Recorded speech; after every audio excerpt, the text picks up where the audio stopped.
সোনালী আঁশখাত পাট চাষে আগ্রহ হারাচ্ছে ঝিনাইদহের কৃষকরা। অতিমাত্রায় খরাসহ নানা কারণে চলতি বছর পাটের ফলনে বিপর্যয় ঘটেছে। বাজারেও নেই কাঙ্ক্ষিত মূল্য।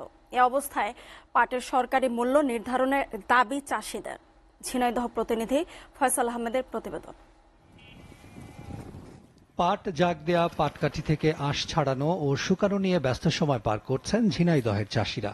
গত বছরের তুলনায় এবছর প্রায় ১,৫০০ হেক্টর কম জমিতে পাট চাষ হয়েছে। তারপরও অতি খরা ও আবহাওয়া অনুকূলে না থাকায় বিপর্যয় হয়েছে ফলনেও। পাটের বীজ বপন থেকে শুরু করে বিক্রয় পর্যন্ত প্রস্তুত করতে অন্যান্য বছরের তুলনায় খরচও বেশি হয়েছে। তাই বর্তমান বাজার দরে পাট বিক্রি করে লোকসানের মুখে পড়তে হচ্ছে চাষিদের। প্রকারভেদে বাজারে পাট প্রতি মণ ২,৫০০ টাকা থেকে ৩,০০০ টাকা দরে বিক্রি হচ্ছে। খরচের তুলনায় বাজারে পাটের দাম কম হওয়ায় লোকসানের কারণে পাট চাষে অনীহা কৃষকদের।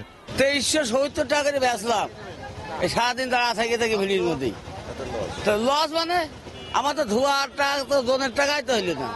৭-৮ এই ২৫০০ টাকা পাট বেচিয়ে কিছুই হয় না। এবার পাটের আবাদও কম এবং খরার কারণে পাটের ফলন কম, ৭ মণ ৮ মণ এমন হচ্ছে পাট। সেচ দেওয়ার সময় পানির অভাবে সেচ দেওয়া হয়নি। এই পাট বড় বড় পাট হবে ১০ হাত ৮ হাত, সেচ হতে হয়নি। বাজার যাই আছে, পাটটা যদি বিদেশে রপ্তানি যাইত তাহলে চাষি আরো পাট একটু দাম বাড়লে চাষি আরো উৎপাদন বাড়াইত।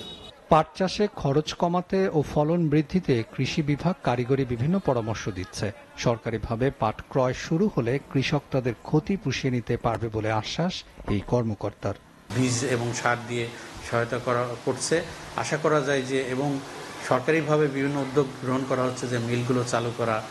এই উদ্যোগগুলো যদি বাস্তবে রূপ নেয় এবং কৃষক পর্যায়ে পৌঁছায়, তাহলে পাটের উৎপাদন আশা করা যায় বৃদ্ধি পাবে। কৃষি বিভাগের হিসেবে পাট চাষের লক্ষ্যমাত্রা ছিল ২২,৫২৪ হেক্টর জমিতে, সেখানে চাষ হয়েছে ২১,৪৪৬ হেক্টর জমিতে। প্রতি বিঘা জমিতে পাটের ফলন হয়েছে ৮ থেকে ১০ মণ। এসিটিভি নিউজ ডেস্ক।